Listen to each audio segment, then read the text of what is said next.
Bəruz müəllim, sizin fikrinizi bu məsələ ilə əlaqədar öyrənmək istəyirik. Qonağımız dedi ki, bu müharibə adlandırmaq olar artıq.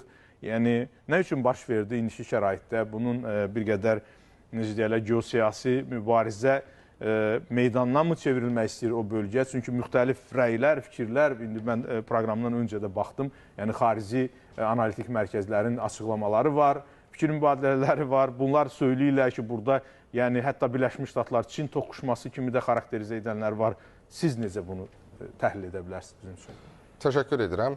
Öncə onu dedim ki, Azərbaycanın bu məsələ ilə bağlı mövqeyi konstitusiyon səviyyədə ifadə olunub. Biz bütünlükdə münaqişələrin, xüsusən də bütövlükdə istənilən mübahisələrin münaqişəyə çevrilməsini, münaqişələrin isə hərbi yolla hər hansı formada həllinin əleyhinəyik. Biz müharibələri rədd edirik.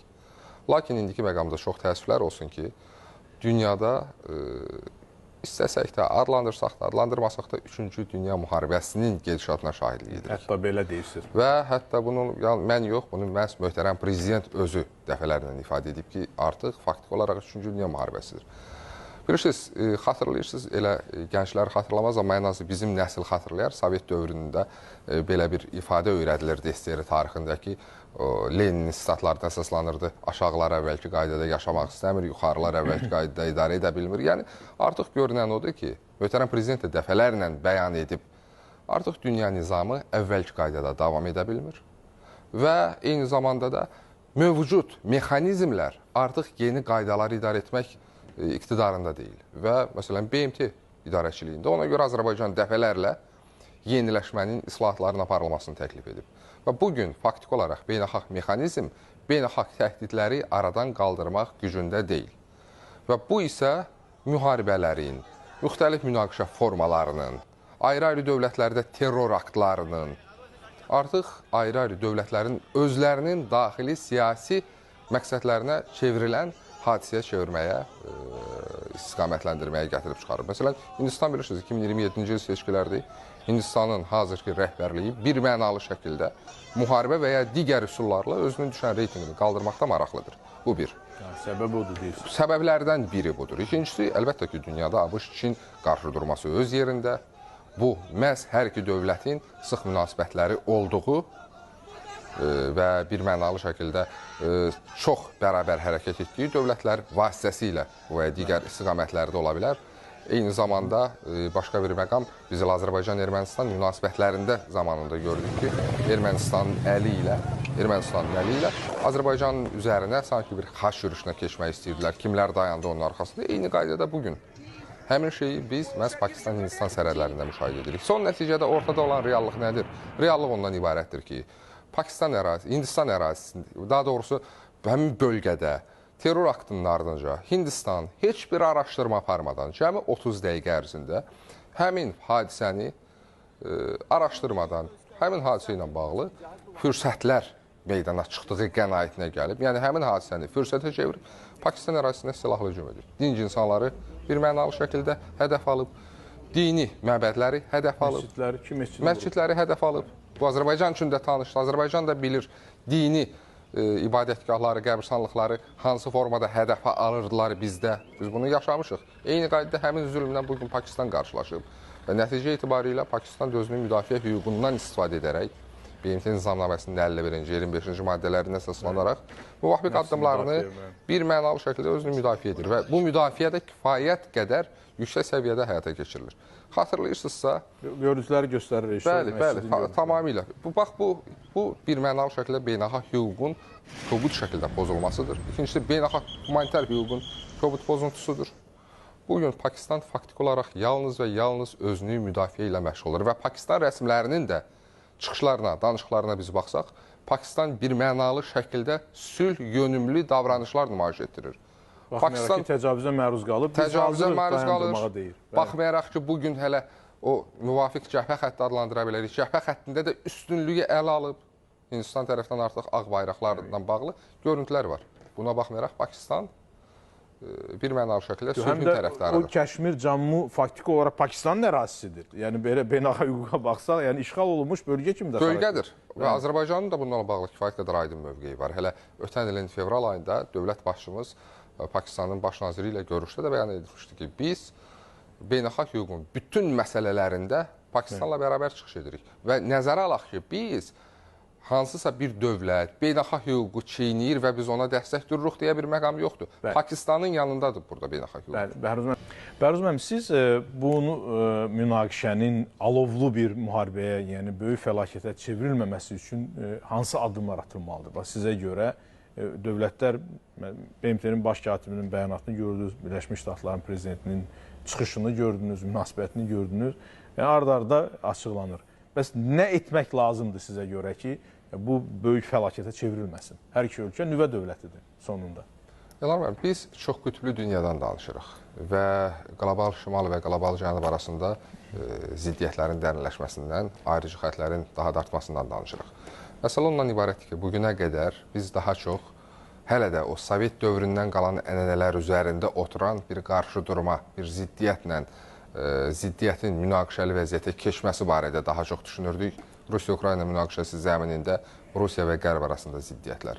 Amma bugün tədricən dünyada həmin o qütbləşmənin şaxələnməsinin şahidiyik. Yəni, bugün artıq eyni zamanda Qərb və Çin arasında ziddiyyətlərin daha da dərinləşməsini və hətta birbaşa Çin, Amerika Birləşmiş Ştatları səviyyəsində olmasa da dolayısıyla, necə ki bir zamanlar bu Əfqanistanda idi, eyni qaydada bugün necə ki Rusiya və Ukrayna arasında münaqişə eyni zəmində davam edir. Necə ki bir vaxtlar bunu Azərbaycan və Ermənistan arasında etmək istəyirdilər, məhz o Qərbin dəstəyi ilə bu məsələləri uzatmaq istəyirdilər. Bugün həmin vəziyyət eyni zamanda qeyd etdiyimiz kimi məhz müvafiq bölgədə davam edir. Bu nədir? Bu deməkdir ki, bu əslində Qərbin özü üçün də o qədər də sərf edən variant deyil. Qərb faktiki olaraq qüvvələrini həm Rusiya, həm Çin cəhbəsinə bölməli olur. İkincisi, dünya hazırda əsas narahatlıq duyduğu məqamlardan biri nüvə müharibəsidir. Hansı ki, hər iki dövlət hazırda nüvə silahına sahibdir və hər iki dövlətin də nüvə silahına sahib olması həmin dövlətlərdən daha çox onları dəstəkləyən aidiyyəti müttəfiqlərə malik dövlətlər tərəfindən təmin olunmuş silahlardır. Və belə olan məqamda əlbəttə ki, məsələ kifayət qədər mürəkkəbdir. İndiki məqamda mən də eskalasiyanın xüsusilə dərinləşəcəyinə inanmıram.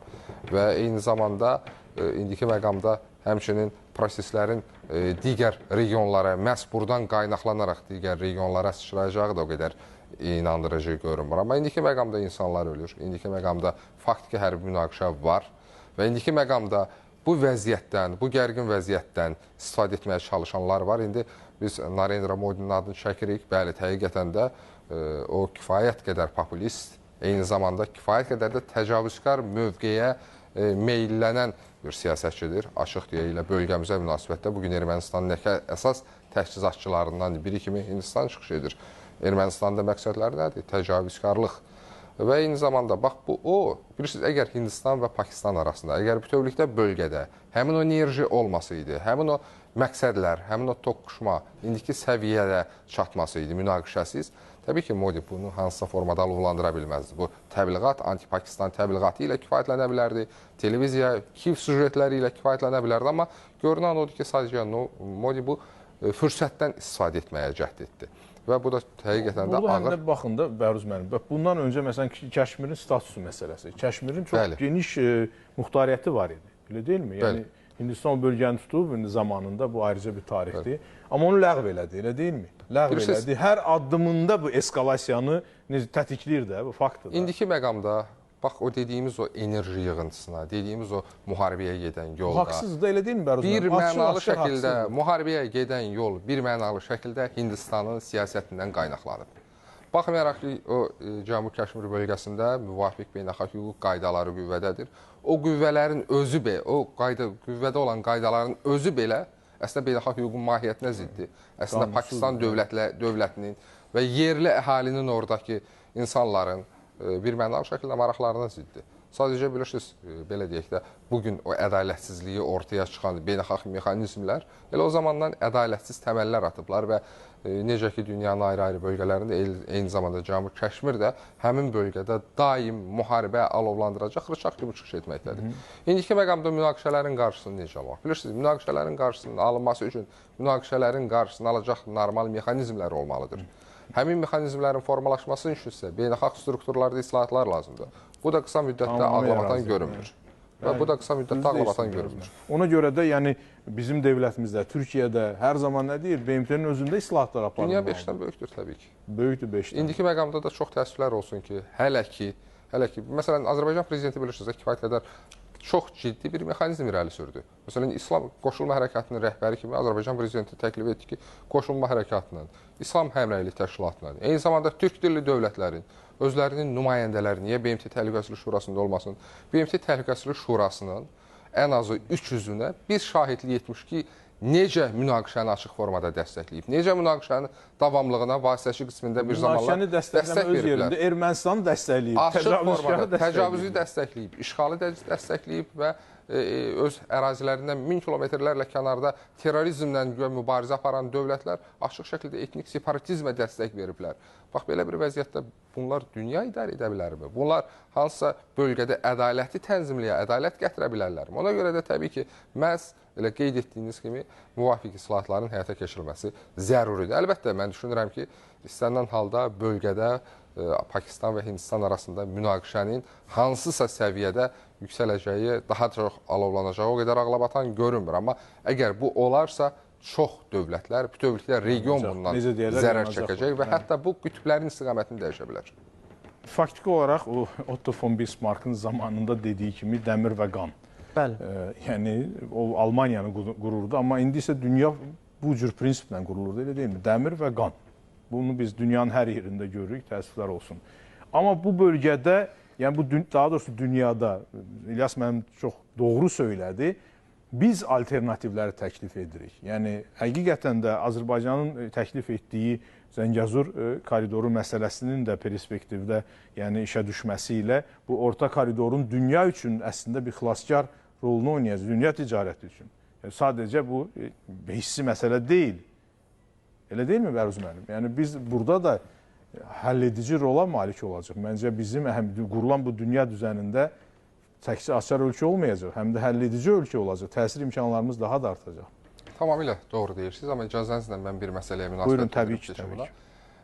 5 dəqiqəmiz var. Bəli, əgər söhbət demokratlar hakimiyyəti dövründən geçsəydi, bir mənalı şəkildə oxların Amerika Birləşmiş Ştatlarına tuşlanmasını tam şəkildə qəbul etmək olardı. Amma indiki məqamda hörmətli ekspert də qeyd etdi.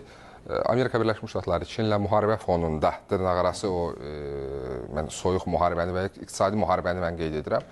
Hindistana potensial özünün sənayeləşmə bölgəsi kimi baxırsa, indiki məqamda Amerika Birləşmiş Ştatları o qədər də maraqlı olmaz ki, Hindistanda müharibə geçsin. Burada açıq demək lazımdır. Daha çox Avropanın bu və ya digər dövlətlərinin rolunun burada qiymətləndirilməsi vacibdir və daha çox Fransanın, məsələn, Avropa İttifaqının aparıcı qüvvəsi kimi Fransanın üslubu, Fransanın müvafiq olaraq Hindistanı silahlandırması, istiqaməti daha indiki münaqişə səviyyəsində daha ağlabatan görünür. Niyə?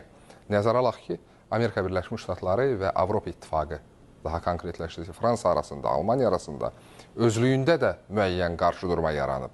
Belə bir məqamda Amerika Birləşmiş Ştatlarını həm iki cəhbədə savaşmağa məcbur etmək, Ukrayna və Hindistanda, bu Avropa üçün çox daha əlverişlidir. Digər tərəfdən də Fransanın mahiyyəti bizə bəllidir və bu bölgədə münaqişələrin alovlanması Fransanın dənizaşırı ərazilərindən tutmuş ayrı-ayrı bölgələrdə öz imkanlarını artırmasına yaşıl işıq yandıracaq. Bu çox üzərində dayanılacaq istiqamətlərdən biridir hesab edirəm. O ki, qaldı qeyd etdiyiniz məsələyə. Bəli, Azərbaycan bugün həqiqətən də dünyada sabitləşdirici güc kimi çıxış etməyə başlayıb. Bilirsiniz, bir reallıq var da, bizim nə əhali sayımız, nə ərazi böyüklüyümüz dünyaya diktə etməyə bizə imkan vermir. Amma liderimizin vizyonu bizim üçün tamamilə yeni bir missiya, tamamilə yeni bir istiqamət boynuza qoyub. Bəli, Azərbaycan liderinin, açıq demək lazımdır, vizyonu idarə etdiyi ölkədən çox daha böyükdür.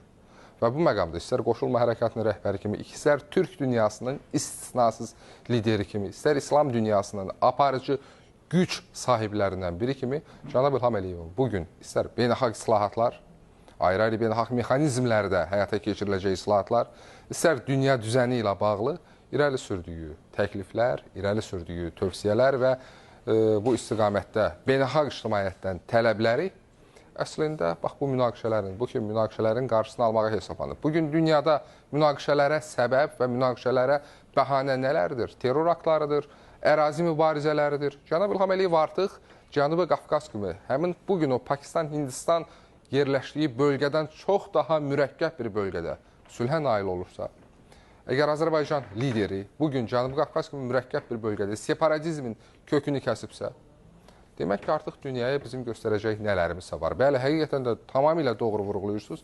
Zəngəzur dəhlizi, o açıq qalan məkan bugün işə düşərsə, Çində, Hindistanda, Pakistanda bu və ya digər formada, bu proseslərdə vahid maraqlardan çıxış edə bilər. Və indiki məqamda hesab edirik ki, bəli, həqiqətən də qeyd etdiyiniz kimi bu məsələdə Azərbaycanın beynəlxalq hüquqa yanaşması, Azərbaycan liderinin açıq, konkret, qətiyyətli mövqeyi proseslərdə təbii ki, bu və ya digər formada həll edici addım kimi çıxış etmək ehtimallarını biz nəzərdən keçirə bilərik. Həm də ölkəmizin bu mənada əhəmiyyətini anlayır dünya artıq. Dünya birmənalı şəkildə İranın bir açıqlaması var. Yəni İran belə deyək də artıq Traseka layihəsinin Azərbaycan ərazisindən keçən yəni şərq-qərb marşrutunda bir əməkdaşlıq platforması ola biləcəyinə də işarə edib. İstər İran, istər Çin, istər Pakistan, biz kifayət qədər bununla bağlı, bəli, biz kifayət qədər ciddi mesajlar artıq almışıq.